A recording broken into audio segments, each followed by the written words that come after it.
한번 따라 하실까요? 쓴물을 단물로 바꾸는 부모. 쓴물을 단물로 바꾸는 부모. 옳은 가정의 달이고 오늘은 서성의 주일입니다. 최고의 서성은 단순히 지식을 가르치는 선생이 아니라 삶을 담고 인생을 가르쳐주고 뿐만 아니라 본이 되고 모델이 되는 아비와 같은 서성이 진짜 서성입니다. 그러므로 우리 교회 안에 있는 수많은 교회 학교 교사들, 그리고 우리 목사를 비롯한 목회자를 비롯한 저와 우리 부교육자들이 단순히 가르치는 선생의 역할을 넘어서서 아비와 같은 서성이 되게 해달라고 여러분 격려해 주시고 기도 많이 해 주셨으면 좋겠습니다. 특별히 우리 교회 안에 있는 여러 교회 학교 교사들을 여러분 칭찬하고 축복해 주십시오. 세상의 학교의 선생님들은 월급을 받고 일하고 강사들도 돈을 받고 일하지만 교회 학교 교사들은 시간도 마음도 돈도 쓰면서 도리어 일하는 정말로 멋진 일입니다. 하나님께서 그 일을 결코 잊지 않을 것이고 갚아주실 것이라고 믿습니다. 낙심치 마시고 코로나 시대에 어려워서 우리 유치부만 해도 아이가 2명밖에 나오지 않잖아요. 그럼에도 불구하고 여전히 이 일에 소망이 있음을 믿고 열심히 달려가는 교사들, 우리 부교육자들을 위하여 칭찬해 주시고 축복해 주시면 좋겠습니다. 하지만 우리 자녀들의 양육하는 문제를 학교 선생님에게, 학원 강사에게, 그리고 목사인 저와 우리 부교육자들, 교회 학교 교사들에게 맡길 수는 없습니다. 우리 자녀들의 모든 책임은 누구에게 있느냐 하면 사실은 부모에게 있습니다. 부모에게 있는 책임을 자꾸 교회로, 학교로, 선생님으로, 사회로 떠넘기면 안 됩니다. 최고의 서성은 부모이고 부모는 자식의 거울입니다. 최고의 서성이 되는 부모의 삶을 사시고 자식을 통하여 우리의 삶과 인생을 증명하는 멋진 부모들이 되시기를 예수님의 이름으로 축원합니다. 오늘 본문 말씀은 출애굽한 이스라엘 백성이 광야에서 처음으로 경험한 이야기를 기록하고 있는 내용입니다. 하나님은 출애굽한 이스라엘 백성들을 구름 기둥과 불 기둥으로 인도하셨습니다. 그런데 이상하게도 하나님의 임재와 인도하심의 상징인 구름 기둥과 불 기둥은 이스라엘 백성들을 길이 아닌 곳으로 인도했습니다. 출애굽한 이스라엘 백성들이 가나안 땅으로 가려면 그 당시에는 3가지의 길이 있었습니다. 지중해 해안을 따라가는 해안도로가 있었고, 가장 큰 도로로 왕들이 주로 전쟁하던 고속도로와 같은 왕의 대로라고 하는 것이 있었고, 요단강 산지길을 따라서 무역하는 사람들이 낙타를 끌고 통행세를 안 내고 다녔던 산지길이 있었습니다. 이 3가지 길을 통하여 가나안 땅으로 갈 수 있었음에도 불구하고 신기하게도 하나님께서는 구름 기둥과 불 기둥을 통하여 이스라엘 백성들을 길이 막혀 도무지 갈 수 없는 막다른 한 바닷가 어촌으로 인도하셨습니다. 오늘 본문 앞에 나오는 출애굽기 14장 1절 2절에 나옵니다. 같이 한번 읽어볼까요? 시작. 여호와께서 모세에게 말씀하여 이르시되 이스라엘 자손에게 명령하여 돌이켜 바다와 믹돌 사이에 비하이오로 바하스보 맞은편 바닷가에 장막을 치게 하라. 자, 하나님이 명령하여 장막을 치게 하신 거예요. 그 친 곳이 어디냐 하면 바알스본이라고 하는 작은 어촌 마을 바닷가에 텐트를 친 거예요. 문제는 이제 바닷가에 도착했기 때문에 더 이상 앞으로 나아갈 수가 없습니다. 앞에는 길이 없는데 이 장막을 쳤다는 소식을 이집트 애굽의 바로 왕이 들었습니다. 이 이스라엘 백성들이 출애굽함으로 말미암아 그 당시 노예로서 많은 노동력을 제공하며 그들의 나라를 건축하고 경기를 부양하는데 최고의 일꾼들인 이 사람들이 떠나고 나니까 국가의 존망이 흔들리게 되어서 그들을 다시금 붙잡아 와야 되겠다라는 마음을 갖고 있던 차에 이들이 길도 아닌 곳으로 갔을 뿐만 아니라 막다른 길인 한 바닷가에 머물러 있다는 소식을 듣고 군대를 보내어 추격하여 그들을 다시금 잡아 오려고 했습니다. 이제 이스라엘 백성들은 사면 초가에 빠졌습니다. 앞으로 나갈 수도 없고 뒤에는 군대가 쳐들어오고 있습니다. 사방에 우겨쌈을 당한 것과 같은 절체절명의 위기 속에 있었습니다. 그런데 그때 하나님께서 모세를 통하여 새로운 길을 열어주셨는데 그것이 바로 그 바다 홍해가 갈라지는 역사를 일으켜 주신 것입니다. 하나님께서 모세를 명하여 네가 가지고 있는 지팡이를 가지고 그 바다를 향하여 내밀라 그랬더니 내밀었더니 바다가 갈라지고 육지가 되어서 이스라엘 백성들이 건너가게 되었습니다. 출애굽기 14장 21절 말씀 시작. 모세가 바다 위로 손을 내밀매 여호와께서 큰 동풍이 밤새도록 바닷물을 물러가게 하시니 물이 갈라져 바다가 마른 땅이 된지라. 인간의 눈으로 보면 저 홍해의 기적은 누가 일으킨 거냐 하면 모세가 일으킨 겁니다. 사람들 눈에 보기에는 모세가 일으킨 거고, 영적인 눈을 보면 모세의 손을 통하여, 모세의 지팡이를 통하여 하나님이 기적을, 능력을 베푸신 것이지요. 모세는 하나님의 명령에 순종하여 저 일을 행하였을 뿐인데 하나님을 그가 깊이 만나고 알았기 때문에 저 일을 통하여 놀라운 일이 일어날 것은 알았지만 자기 스스로도 기적을 베풀어 놓고도 그 일어난 기적 앞에 누가 제일 많이 놀랐느냐 하면 모세가 너무 많이 놀래버린 거예요. 어떠한 일이 일어날 줄 알았지만 바다가 쩍 갈라지는 이런 엄청난 일이 일어날 줄은 상상도 못했는데 그 일이 일어나는 일을 통하여 하나님의 위대하심, 하나님의 능력의 그 크심에 누가 압도당했느냐 하면 모세가 압도당한 거예요. 그래서 모세가 주변의 상황, 환경, 사람들의 눈치 이런 거 없이 너무 마음이 감동이 돼가지고 하나님 앞에 갑자기 찬송을 하기 시작합니다. 출애굽기 15장 1절 말씀 시작. 이때 모세와 이스라엘 자손이 이 노래로 여호와께 노래하니 일렀을 때 내가 여호와를 찬송하리니 그는 높고 영화로우시며 말과 그 탄자를 바다에 던지셨음이로다. 말과 그 탄자를 바다에 던졌다. 저 말과 그 탄자가 쫓아왔던 애굽의 군대들을 얘기하는 거예요. 이스라엘 백성들은 걸어왔지만 걸어서 도망간 사람을 따라잡기 위하여 말을 타고 애굽의 군대가 쫓아왔는데 바다가 갈라져서 마른 땅이 된 것까지는 또 어느 정도 이해하겠는데 자신들이 통과하고 뒤따라오는 애굽의 군대를 갈라졌던 바닷물이 다시 합쳐져서 수장시키는 놀라운 일을 모세가 경험하고 난 다음에 자기가 너무 감동돼서 백성들이 어떠하든지 상관없이 그냥 주인공이 주책도 없이 제일 먼저 나서갖고 노래를 부르는 거예요. 회사에 사장과 직원들이 또는 높은 가장과 부장과 직원들이 회식을 가면 부장들 중에 꼰대 부장이나 꼰대 사장이나 꼰대 가장들 중에 처음부터 마이크를 잡고 노래방에서 마이크를 안 놓는 분들이 있습니다. 좀 뒤에 앉아갖고 다 보고 노는 것들을 좀 보고 있다가 아유 가장님 한 곡 하시죠, 부장님 한 곡 하십시오, 사장님 한 곡 하십시오. 그래야 제일 나중에 그냥 나서서 한 곡 해야 될 텐데 그러지 않고 자기가 제일 먼저 나서갖고 뭘 안 줘요? 마이크를 안 주고 노래를 부른다면 그것처럼 꼴불견이 어디 있습니까? 오늘 본문에 모세의 이야기가 어쩌면 그런 상황이라는 거예요. 자기가 너무 감동이 돼갖고 백성들의 상황과 상태와 상관없이 그냥 주책 없이 제일 먼저 나가서 춤을 추고 노래하고 하나님을 찬양하는 거예요. 그 말을 모세가 너무너무 감격을 먹었다라는 거예요. 이 모세의 이 감동 어린 춤과 노래를 보고 저거 저대로 두면 사람들에게 또 비난을 받을 것 같더니 그때 그의 누이 미리암이 소고를 들고 여자들을 동원하여 모세가 춤추고 노래하는 뒤에 백코러스 합창단이 되어서 함께 노래를 불러주는 거예요. 화음을 맞춰주는 거예요. 그러니까 혼자만의 흥이 아니라 전체의 흥이 됨으로 말미암아 함께 했던 많은 백성들도 이제 모세와 함께 그 합창단들과 함께 노래하고 춤추고 마시면서 자기들이 경험한 그 홍해의 기적을 서로에게 이야기하는 겁니다. 야, 너 봤냐? 나 봤어. 야, 바다가 갈라졌어. 어떻게 이런 일이 일어나지? 야, 우리 하나님 진짜 대단해. 야, 나 우리 하나님 기대돼. 우리 하나님께서 앞으로 우리를 어떻게 인도하시고 어떻게 행할지에 대한 그 엄청난 기대감을 서로에게 이야기하면서 먹고 마시며 감격 어린 축제의 밤을 보냈을 것입니다. 그런데 문제는 그 다음날 벌어졌습니다. 홍해의 기적을 경험하고 큰 은혜를 경험한 그들 앞에도 무엇이 펼쳐졌느냐 하면 광야가 펼쳐진 것입니다.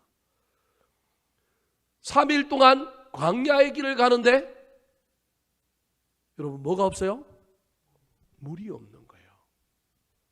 하나님께서 이스라엘 백성들에게 홍해의 기적을 펼쳐주신 것, 다시 말하면 길이 아닌 곳으로 인도하여 의도적으로 홍해를 갈라지는 기적을 베풀어 주신 이유가 뭐냐 하면 하나님은 길이 없는 곳에서도 길을 만드시는 분이라고 하는 확신을 이스라엘 백성들에게 주어서 이스라엘 백성들이 앞으로 광야의 길을 가게 되면 광야의 길은 만만치 않단 말이에요. 우리 인생의 광야의 길이 만만치 않은데 그때 고난도 만나고 환난도 만나면 넘어지고 자빠지고 포로의 근성, 노예의 근성이 있어서 힘만 들면 다시금 애굽으로 돌아갈 것 같으니 이 백성이 돌아가지 않고 하나님에 대한 강력한 은혜를 각인시켜 놓고 그 은혜 때문에 뒤로 가는 것이 아니라 앞에 가고 어려움을 만나도 그 은혜 때문에 그 어려움을 이기고 나가게 하려고 하나님께서는 의도적으로 뭘 베풀었느냐 하면 홍해의 기적을 베풀어 주신 거예요.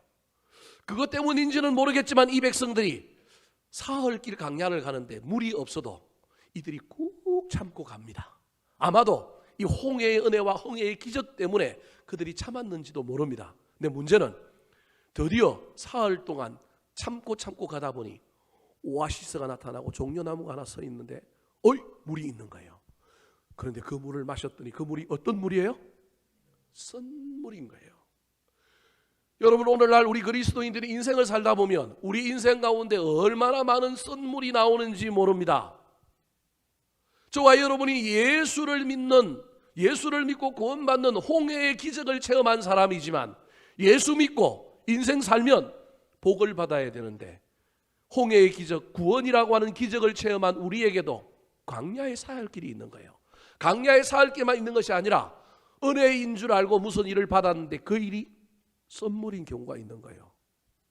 예수 믿고 구원받아서 교회 안에 열심히 봉사하고 섬겼더니 힘들고 어려웠지만 그래도 예수 잘 믿으면 복을 받을 줄 알고 열심히 섬겼더니 어느 날 목사님이 다음에 연초에 불러서 여전도 회장해라 뭐 해라 그래서 순종하는 마음으로 여전도 회장을 했더니 우리 교회는 뽑으니까 우리 교회 얘기는 아니에요. 오해하지 말고 들으세요.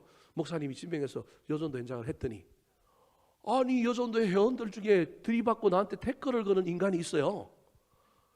열심히 섬기고 봉사하여 은혜인 줄 알고 하나님께서 나에게 회장의 직분을 맡겨서 그 일을 감당했더니 그 안에 썬물이 있는 거예요. 에이 도리어 교회 안 나갔으면 좋겠다. 에이 도리어 안 했으면 좋겠다. 여러분, 은혜인 줄 알고 받았는데 우리 인생 가운데 썬물이 얼마나 많이 나오는지 모릅니다. 젊은 선남 선녀가 결혼하기 힘든 시제에 눈이 맞아갖고 결혼을 했어요. 홍해의 기적인 거예요 이게. 요즘 결혼하는 게 홍해의 기적이라니까요. 그러면 홍해의 기적을 체험했으면 그들 인생 가운데 알콩달콩한 신혼 함께 인생을 꾸려가고 돈을 벌고 뭔가를 만들어가는 재미가 있어야 되는데 아니 성격이 안 맞아갖고 인생에 썬물이 나갖고 맨날 둘이서 싸워. 연애할 때는 뭘 본 거예요? 결혼했는데 성격이 안 맞대. 그동안은 뭘 보고 살아? 성격을 안 본 것 같아. 그죠? 인생의 썬물을 만난 거예요. 그렇게 좋아야 할 인생이 그죠? 이상한 거예요. 어떤 사람이 이 힘든 어려운 시절에 자영업을 시작해가지고 하나님께서 복을 주셔서 홍해의 기적을 주셔서 돈을 많이 번 거예요. 그래서 좀 더 사업을 확장하고 좀 더 큰 곳으로 옮기고 좀 더 뭔가 새로운 일을 시작해 보려고 사업을 다각화했는데 뭐가 왔어요? 코로나19가 와버렸어요. 홍해의 기적으로 돈을 벌었는데 그래서 사업을 확장했는데 은혜인 줄 알고 그 일을 시작했는데 코로나19가 왔고 월세도 못 내. 쏜물이 닥치는 거예요. 제가 아는 어떤 가정은 몇 년 동안 아이를 갖고자 애를 썼는데 애를 못 낳는 거예요. 시험관도 하고 뭐 여러 가지 해가지고 10년 만에 드디어 아이를 낳았는데 얼마나 감사했겠어요. 홍해의 기적이죠. 진짜 감사했는데 3년이 지나고 나니까 갑자기 아이가 세 돌이 지나면서부터 저녁마다 고양이 소리를 내며 우는 거예요. 고양이 증후군이라고 하는 질병이 있어요, 여러분. 아이가 말도 잘 못하고 그냥 고양이 소리처럼 밤마다 우는 거예요. 이 부부가 얼마나 힘들고 얼마나 어려운 시절을 보냈는지 모릅니다. 아니 우리가 예수를 믿고 그렇게 수많은 난간을 겪어가면서 생명이 되기를 바라면서 수고하여 애를 쓴 결과 생명이 태어났는데 하나님의 선물인 줄 알았는데 이 자녀가 선물인 거예요. 두 부부가 눈물을 흘리며 이 아이를 키웠습니다. 선물을 단물로 바꾸려고 애를 썼습니다. 지금은 잘 삽니다. 이 아이가 얼마나 잘 자랐는지 모릅니다. 이 두 부부의 고백입니다. 저는 불쌍하고 연민에 어려서 만날 때마다 위로했더니, 형님 위로하지 마세요. 우리가 복을 받았어요. 하나님께서 저 아이를 왜 우리에게 맡겨주셨는지 알겠어요. 저 아이는 다른 부모 밑에 자랐으면, 태어났으면 절대 행복하지 않을 아이인데 우리가 그 아이를 감당할 수 있다고 믿어서 하나님께서 우리에게 주셔서 우리가 그 아이를 잘 키우고 있습니다. 지금은 의료의 도움을 받고 재활 이런 것에서 아이가 얼마나 깨끗하고, 조금 문제가 있지만 그래도 이 부부의 얼마나 기쁨이 되고, 두 부부가 이 아이를 키우면서 또 다른 세상이 알지 못하는 기쁨을 알아가며 하나님을 찬양하며 나아가는 아름다운 모습을 보게 됩니다. 사랑하는 성도 여러분, 예수 믿고 구원받았으면 우리 인생에 좋은 일만 벌어져야 하지 않겠습니까? 특별히 5월인 이 가정의 달에 우리 가정을 바라보면 우리 가정에 수많은 문제들이 있지 않습니까? 부부 사이에서, 부모와 자녀 사이에서, 건강의 문제 때문에, 또는 직장과 사업의 문제 때문에 우리 인생에, 우리 가정에 얼마나 많은 선물들이 있습니까? 특별히 자녀들을 키워가고 있는데 자녀들이 내 마음대로 됩니까? 우리 자녀들에게서 수많은 선물이 나와서 그 선물 때문에 우리 가정이 얼마나 위태위태하고 얼마나 어려운 시경을 지나고 있습니까?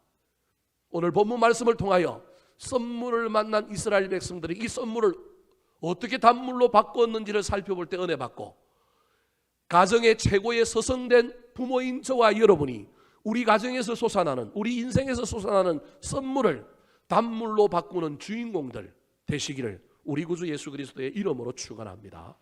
자, 그렇다면 우리 가정과 우리 인생에 나오는 선물을 단물로 바꾸기 위해서는 어떻게 해야 될까요? 특별히 부모된 우리가 선물을 단물로 바꾸는 부모가 되려면 어떻게 살아야 할까요? 첫 번째입니다. 따라 하시겠습니다. 원망 대신 부르짖어 기도하는 부모. 원망 대신 부르짖어 기도하는 부모. 어거스틴은 인간에게 믿음, 소망, 사랑 이 세 가지는 항상 있어야 할 것이지만 한 가지만 더 말하라고 한다면 서슴지 않고 감사를 말하고 싶다고 했습니다. 하지만 우리 인간은 저 어거스틴의 이야기와 달리 어려운 일을 만나고 고난을 경험하고 마라의 선물을 만날 때마다 감사하는 대신에 원망하는 존재입니다. 오늘 본문에도 선물을 만난 이스라엘 백성들이 제일 먼저 한 것은 원망이었습니다. 24절 말씀 같이 한번 읽어볼까요? 시작. 백성이 모세에게 원망하여 이르되 우리가 무엇을 마실까 하매. 백성이 모세에게 원망을 했습니다. 저 백성들의 원망이 인간적인 눈으로 보면 그렇게 잘못됐다고는 할 수 없습니다. 인생 살면서 원망 안 하는 사람들이 어디 있겠습니까? 특별히 오늘 마라의 선물을 만난 저 이스라엘 백성들의 원망은 인간적인 눈으로 보면 이해할 만합니다. 왜 이해할 만할까요? 22절과 23절 말씀입니다. 같이 한번 읽어보겠습니다. 시작. 모세가 홍해에서 이스라엘을 인도하매 그들이 나와서 수르 광야로 들어가서 거기서 사흘 길을 걸었으나 물을 얻지 못하고 마라에 이르렀더니 그곳 물이 써서 마시지 못하겠으므로 그 이름을 마라라 하였더라. 어려운 강약길을 걸어갔고 사흘 동안 물을 먹지 못하니, 사흘은 인간에게 완전 숫자란 말이에요. 견디기 힘든 고통이란 말이에요. 물이 없는 거예요. 물이 없는데도 그래도 이 사람들이 참은 거예요. 무엇 때문에? 홍해의 기적의 은혜가 이 안에 있으니까. 옛날 같으면 못 참았을 텐데, 에이 집어치우고 때려치우고 돌아가자 그러고 막 자기들끼리 싸웠을 텐데, 그래도 사흘 동안은 꼭 누른 거예요. 은혜를 가지고 이 안에 원망과 불평 18, 19이 올라오고 뚜껑이 열리는 걸 잘 누르고 참은 거예요. 참았는데 종려나무가 서 있고 오아시스가 보이니 올커니 하나님께서 우리를 좋은 곳으로 인도하셨다. 기도 제목이 응답되었다. 그러면서 물을 벌컥벌컥 먹었는데, 은혜인 줄 알고 받았는데 그것이 은혜가 아니고 뭐예요? 선물이니 그 입에서 이제는 누르고 있던 원망과 불평들이 터져나올 수밖에 없잖아요. 그러니까 저 백성들이 원망하는 것이, 그렇다고 인간적인 눈으로 보면 그렇다고 그렇게 잘못됐다고 볼 수만은 없다라는 거예요. 근데 문제는 저렇게 원망하는 사람들 틈에 원망하지 않는 사람이 있는 거예요. 그게 누구예요? 모세입니다. 모세. 여러분, 저와 여러분의 가정에 인간적인 눈으로 보면 원망할 일이 가득 차고 불평할 일이 가득 찼다 할지라도 그 속에 누군가 한 사람은 원망 대신에 기도하는 사람이 있으면 가정의 선물은 단물로 바뀝니다. 원망의 상황을 속에서 더 원망을 보태면 여러분, 그 선물은 독이 됩니다. 그 동물을, 선물 정도가 아니라 동물을 먹고 온 가족이, 온 가정이 파괴될 수 있습니다. 하지만 모세는 그러지 아니하였습니다. 여러분, 모세는 사흘 길을 안 걸어왔습니까? 걸어왔습니다. 모세는 사흘 동안 물을 먹었습니까? 못 먹었습니다. 모세도 마라의 썬물을 안 먹었을까요? 먹었습니다. 똑같이 사흘 길을 걸어왔고 똑같이 물이 없었고 똑같이 썬물을 먹었지만 백성들의 입에는 원망이 나왔지만 모세는 원망 대신에 기도했습니다. 이게 오늘날 부모의 사명이라는 겁니다. 25절 말씀 같이 한번 읽어볼까요?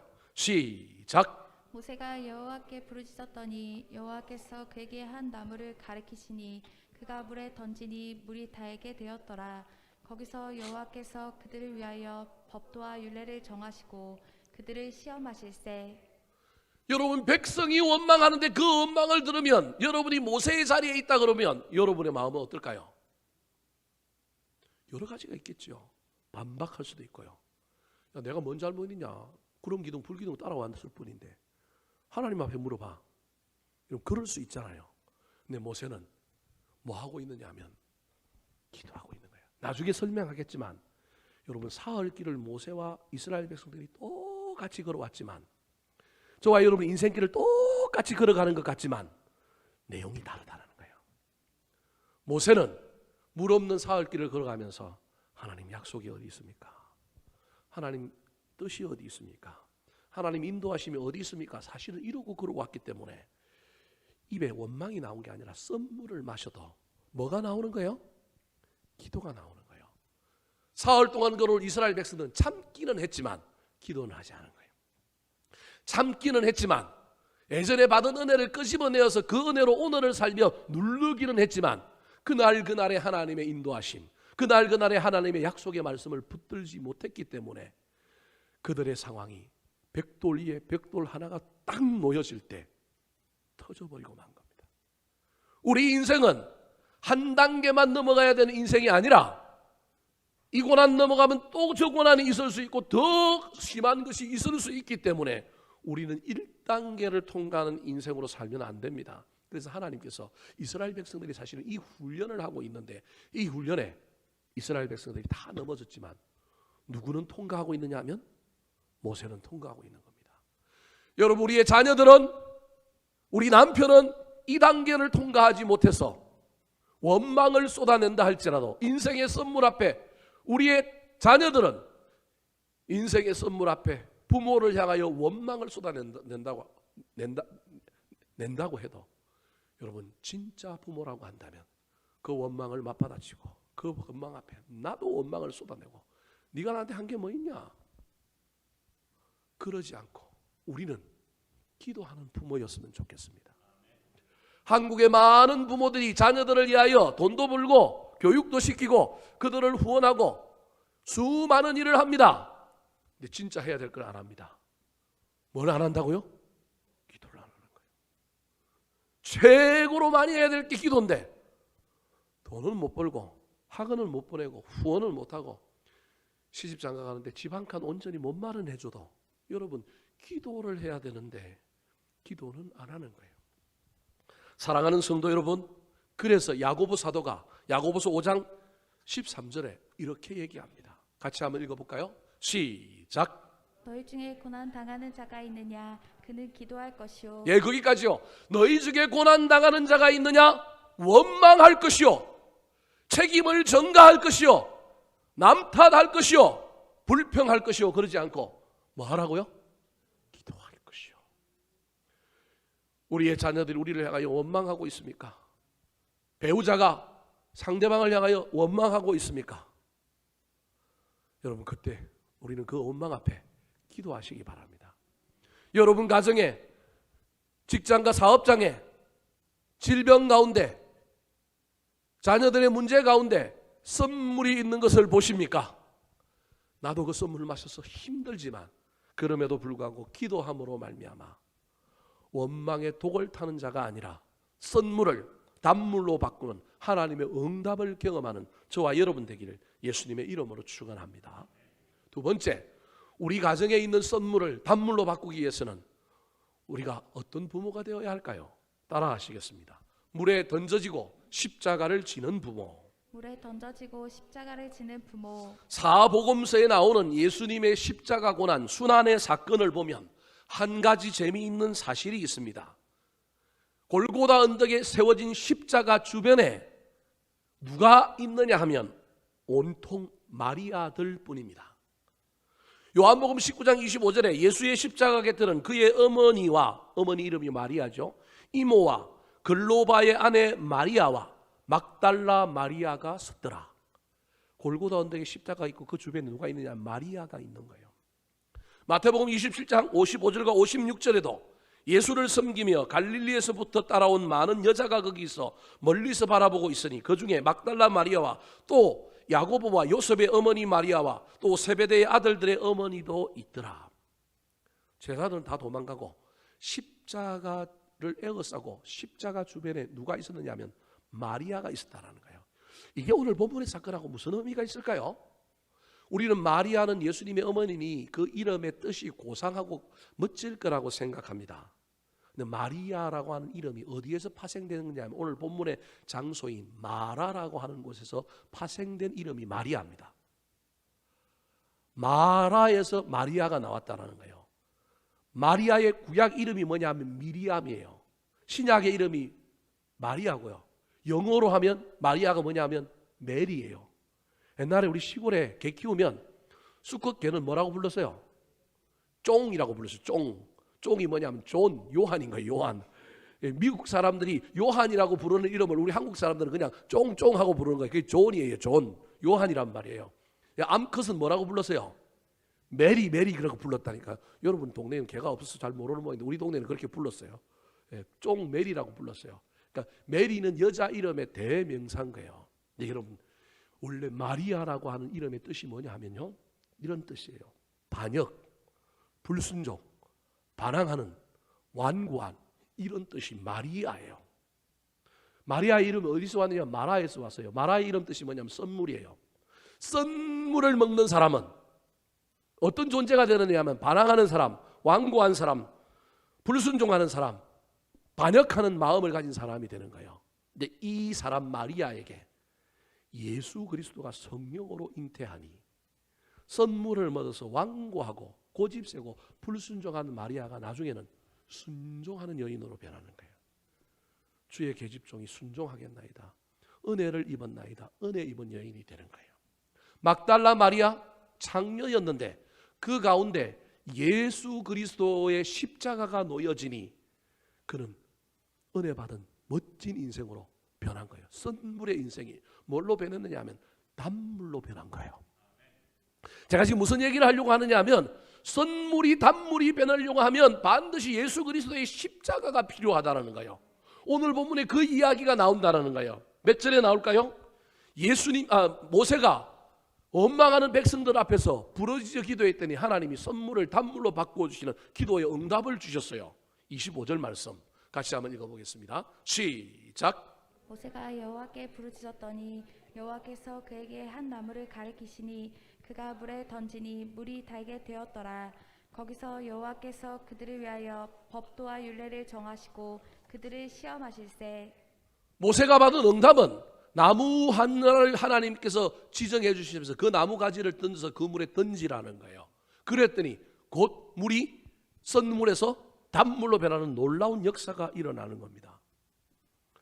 어떤 목사님이 인터넷에서 유튜브에서 설교하는 걸 제가 듣는데 저 나무가지에 어떤 감초와 같은 효능이 있어서 물을 선물에서 단물로 바꿨을 거다. 그렇게 설교하는 거 보고 제가 경기를 일으키면서 깜짝 놀랐습니다. 여러분 만약에 나무에 물을 정화시키는 어떤 효능이 있는 나무가 있다고 그런다면 여러분 지금부터 저와 여러분 만사를 제쳐놓고 저 나무를 찾아놨어야 합니다. 저 나무를 찾는 순간에 저와 여러분 큰 부자가 될 거고요. 오늘날 세계에 있는 모든 제약회사들은 빨리 저 나무를 찾아야 됩니다. 제가 아는 상식으로는 그런 나무는 없습니다. 저 나무가 그런 역할을 하는 것이 아니라 하나님은 그 나무, 아무것도 아닌 꺾어진 나무 가지를 통하여 하나님이 역사하셨기 때문에 그런 일이 일어난 것이지 그 나무가 어떤 역할을 한 것이 아닙니다. 사랑하는 성도 여러분, 저와 여러분의 인생 가운데, 선물이 나는 인생 가운데 예수 그리스도의 십자가가 서야 하고, 십자가의 보혈의 능력과 그 십자가의 능력으로 인하여 우리 인생의 문제가 해결되고 선물과 단물이 되는다고 하는 의미를 오늘 본문에서 25절에서 이렇게 설명하고 있을 뿐만 아니라, 또 다른 하나의 의미는 우리가 예수님을 닮아서 예수님처럼 우리가 십자가를 지는 삶을 사는 누군가가 있으면 된다라는 거예요. 그게 우리 부모라는 거예요.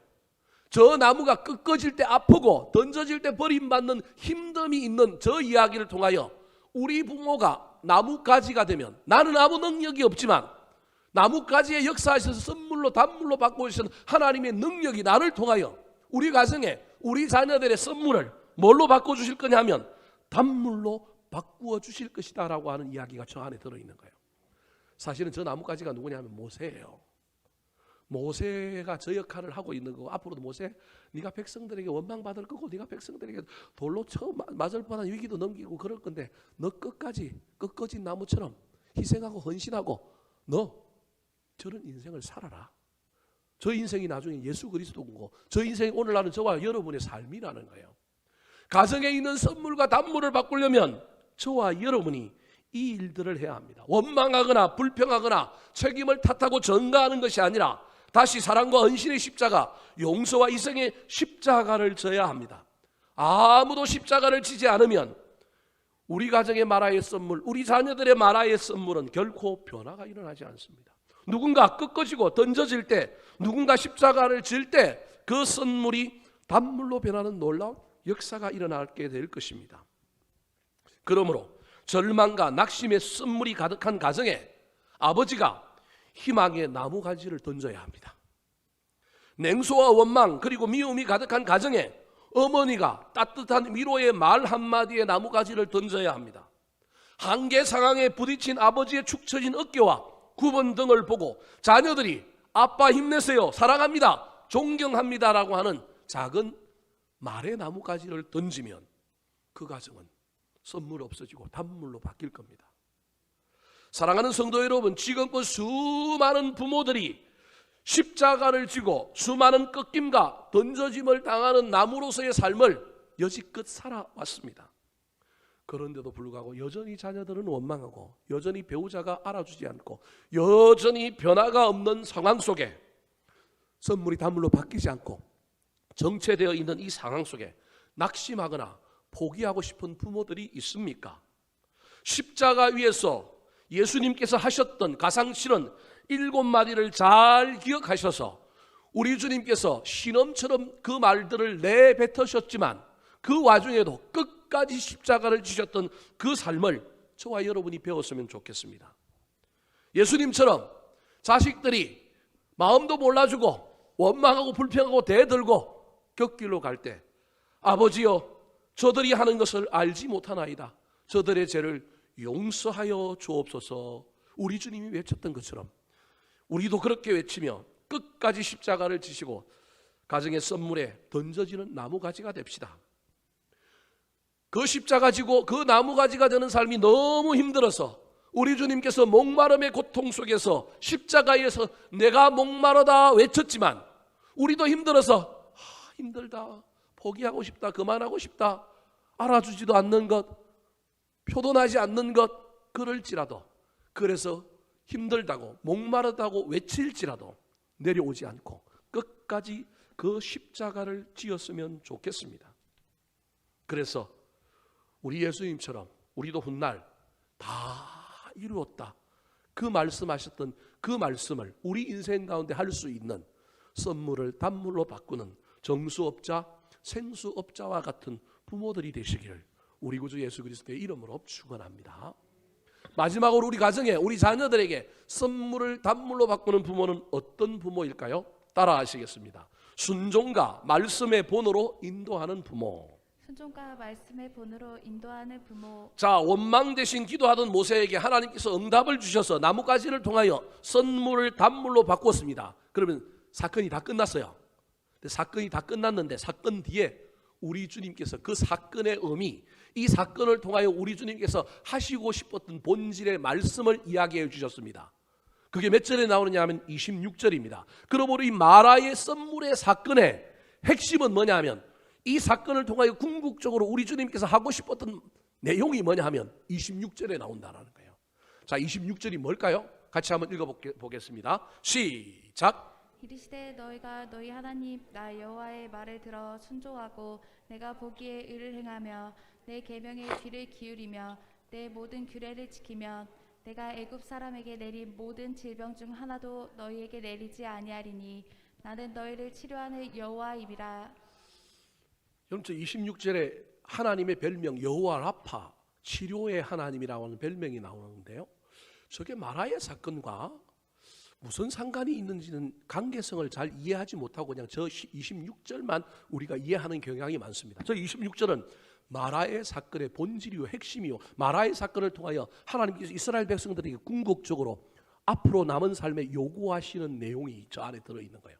이 마라 사건의 결론이 사실은 적은 거예요. 근데 저 26절 앞에 25절에 마라 사건의 성격을 우리 주님께서 말씀해 주셔요. 자, 앞에 25절 한번 다시 보여주실까요?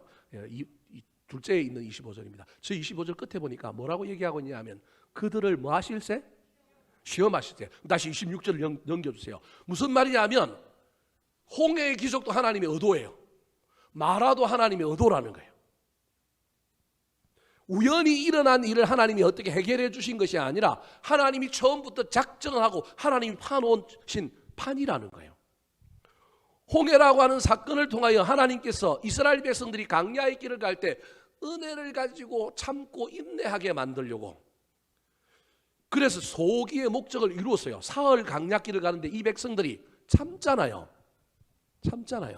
네, 그럼 그것만 가지고 안 되는데 그건 1단계 1단계만 하면 안 되고 또 우리 인생 가운데 2단계 3단계가 있는데 그걸 통과하기 위해서는 하나가 더 있어야 되는데 참고만 가는 것이 아니라 광야의 길을 가는 동안에 또 우리 인생 가운데 그 길 속에 우리가 기대했던 좋은 일이 나타나지 않고 또 좋지 않은 일이 나타나고 고난이 나타난다 할지라도 우리가 잃어버리지 말아야 할 것, 붙들어야 할 것을 이야기하고 있는 거예요. 저게 26절인 거예요. 26절을 요약하면 세 개가 딱 나오는 거예요. 하나는 뭐냐 하면 순종, 계명, 치료. 저 세 단어예요. 순종, 계명, 치료. 순종 앞에는 여호와의 말이니까 뒤에 나오는 계명하고 같은 말이니까 순서를 좀 바꾸면 말씀, 순종, 치료. 이게 저 26절의 핵심인 거예요. 그러니까 하나님께서 이스라엘 백성들이 인생의 광야길을 갈 때 하나님의 약속의 말씀을 붙들고 어떤 상황과 환경 속에 있더라도 그 말씀을 붙들고 하나님의 말씀에 뭐하는 삶을 살기를 원하는 거예요? 순종하는 삶을 살기를 원하는 거예요. 그러면 하나님께서 뭐 해주신다고요? 치료해 주죠. 치료는 의료적인 치료도 있지만 저 치료가 복인 거예요. 말씀을 붙들고 말씀에 순종하면 내가 너희들을 치료하여 복을 더해 주실 거다. 저기 치료하는 여호와라고 나오는 이유는 뭐냐면 썬물을 먹고 나니까 두드러기가 일어난 거예요. 썬물을 일어나니까 피부병이 난 거예요. 썬물을 먹고 나니까 위궤양이 일어난 거예요. 그런데 썬물을 단물로 바꿔주실 뿐만 아니라 하나님께서 육신의 그 문제들을 치료해 주신 일들을 통하여 너희들이 광야의 길을 걸어오는 동안에 은혜 때문에, 예전의 은혜 때문에 참기는 했는데 그건 그냥 수동적으로 참았어. 하나님의 약속의 말씀, 우리를 가나안 땅으로 인도할 거야, 합력하여 선을 이루고야, 이 약속의 말씀을 붙들고 온 게 아니라 이전에 받은 은혜 갖고 참기만 한 거라는 거예요. 참기만. 그래서 또 다른 고난이 올 때 이제는 참지 못하고 뭐가 터져 나왔다고요? 원망이 터져 나왔다라는 거예요. 참기만 할 것이 아니라 참는 상황 속에, 견디는 상황 속에 그 은혜 때문에 신비한 기적, 이적만 바라보는 것이 아니라 이적에만 헷갈리면, 이적이 사라지면 못 견디는데 약속의 말씀이 우리 삶 속에 들어오면 2단계의 고난이 와도 3단계의 고난이 와도 견딜 수 있다는 거예요. 약속의 말씀 때문에 현재는 이해되지 않고 현재는 견디기 힘들지만 그래 그래도 이것도 순종하며 통과하며 나아가자. 하나님이 합력하여 선을 이룰 것이다. 그 말씀을 믿고 나아가면 마침내 하나님께서 치료의 하나님으로 우리 인생을 치료하여 주시는 놀라운 복이 임한다. 하나님이 지금 그 얘기하는 거예요. 홍해의 사건과 마라의 사건을 합쳐서 야 이제 너는 은혜 받았지? 은혜 받았지만 그 은혜가 은혜되게 하여 위해서는 말씀이 이 안에 있어야 돼. 약속의 말씀이 이 안에 있어야 돼. 그 약속의 말씀을 붙들고 사는 사람은 어떠한 상황과 환경 속에서도 1단계 상황이 아니라 2단계 3단계 상황 속에서도 너희들은 뭐 해야 돼? 순종해야 돼. 그러면서 지금 누구 이야기를 하고 있느냐면 이스라엘 백성들을 통하여 봐라 모세는 너희들하고 똑같이 광야의 길을 사흘 동안 걸어왔는데 그는 그 속에 인도하시는 하나님의 약속의 말씀이 있었어. 너희들은 참기만 했어. 그래서 모세는 말씀도 있었고 하나님의 말씀에 대하여 상황에 순종하는 마음이 있었더니 그는 원망의 상황 속에서도 원망하지 않고 뭐가 나왔다고요? 기도가 나왔어. 그는 원망하여 사람을 망가뜨리고 사랑을 망가뜨리는 사람이 아니라 선물을 단물로 바꾸는 사람이야. 치료는 하나님이 하셨지만 모세를 통하여 그 일을 했어. 치료의 하나님 대리자가 모세야. 이 이야기를 통하여 말씀을 붙들고 순종함으로 살았던 모세와 은혜만 가지고 있다가 말씀이 없이 순종함이 없이 그 은혜를 다 우려먹고 마침내 은혜가 고갈이 되어서 원망하고 살았던 이스라엘 백성들의 이야기를 탁 모델처럼 대비하면서 모세처럼 살아 앞으로. 모세야 네가 이스라엘 백성들 네가 말씀 붙들고 순종하며 살았으니 이제 네가 이 사건을 통하여 내가 백성들에게 이 교훈을 줬으니 네가 이 백성들에게 말씀과 순종을 잘 가르쳐. 그러면 내가 치료할 거야. 내가 복을 줄 거야. 그 복의 내용이 몇 절이냐면 27절인 거예요. 자, 27절 말씀 같이 한번 읽어볼까요? 27절 시작. 그들이 엘림에 이르니 거기에 물샘 열둘과 종려나무 이른 그루가 있는지라 거기서 그들이 그 물 곁에 장막을 치니라. 모세는 순종과 말씀의 본을 보인 사람이고 그 본을 가지고 백성들이 따라오게 만들어서 인생의 광야를 통과하여 마라의 썸물에만 있게 하는 사람이 아니라 자기 백성을 어디까지 인도하는 사람이에요? 엘림까지 인도하는 사람인 거예요. 엘림은 그냥 시간과 장소의 개념으로 나오는 개념이 아니라 신앙의 상태에 의하여 나오는 개념으로 이해해야 한다는 거예요. 이스라엘 백성의 형군 경로 가운데 있었던 장소이지만 그 장소에 이르기까지 여러분 말씀과 순종이 없으면 뺑뺑이 돌 거라는 거예요. 이스라엘 백성 40년 뺑뺑이 도는 거하고 똑같이 장소의 개념이라 할지라도 무슨 말이냐 하면 모세를 통하여 하나님께서 네가 순종과 말씀을 붙들고 살았던 것처럼 너도 이스라엘 백성들에게 순종과 말씀을 가르치고 너도 그 본을 보여서 네 백성을 이제는 광야와 마라의 썸물이 아니라 네 백성을 엘림으로 인도해야 돼. 이 사명이 이 모세의 사명이 누구에게 있느냐 하면 저와 여러분에게 있는 거예요. 우리가 우리 자녀들을 마라의 썸물에만 머물게 하지 말고 인생의 강약길을 그냥 헤매게만 하지 말고 우리가 그들을 어디로 인도해야 된다고요? 엘림으로 인도해야 되는 거예요. 본을 보여서 인도할 뿐만 아니라 하나님께서 아까 26절에 직접 명령하여 가르쳤던 것처럼 우리가 우리 자녀들에게 말씀을 가르치고 순종을 가르쳐서 말씀과 순종을 소유한 자에게 하나님이 자연스럽게 인도해 주시는 엘림을 경험하게 만들어야 하는 거예요. 내 살아생전에 우리 자녀들과 함께 엘림에 도착하는 저와 여러분이 되었으면 좋겠습니다. 여러분의 가정과 우리 교회가 엘림이 되었으면 좋겠습니다. 근데 그 엘림에 도착하기 전까지 모세처럼 순종과 말씀을 붙들어 본을 보이는 부모가 있어야 합니다. 하나님께서 마라의 사건을 통하여 가르쳤던 것처럼 내 말을 듣고 너희가 순종해라. 계명을 듣고 지켜라. 그러면 내가 여호와 라파의 하나님, 치료의 하나님 되게 해주시겠다. 그 치료의 하나님의 본격적인 모습이 27절인데 그들이 엘림에 도착했더니 엘림에 뭐가 있냐면 물샘이 12이 있는 거예요. 그리고 뭐가 있느냐면 종려나무가 70그루 있는 거예요. 70그루 일일이 세봤을까요? 저건 상징적인 의미예요. 이스라엘 12지파가 한 지파씩 운물을 먹는 거예요. 그러니까 물에 대한 돈에 대한 물질에 대한 어려움이 없는 장소 공동체가 엘림인 거예요. 한 지파가 싸우지 않고 그냥 물을 마음껏 먹는 거예요. 그리고 종려나무 70그루에는 이스라엘 장로님들이 70명인데 한 명씩 그 종려나무에 앉아 있는 거예요. 앉아서 카운셀링, 상담해주고 하나님 말씀을 들려주고 다툼이 일어나가 문제가 생기면 재판해주고. 이건 영적인 나무인 거예요. 물샘은 물질적이고 인간적인 측면의 필요를 해결해주는 장소라고 한다면, 종려나무는 영적인 필요를 채워주는, 그러니까 가나안 땅의 완벽한 상징, 천국의 모델과 같은 그러한 장소로 우리에게 보여주는 것이 뭐냐면 엘림인 거예요. 사랑하는 성도 여러분, 저 물 곁에 장막을 치니라 그랬습니다. 저와 여러분의 가정이 엘림의 장막을 친 가정이 되었으면 좋겠습니다.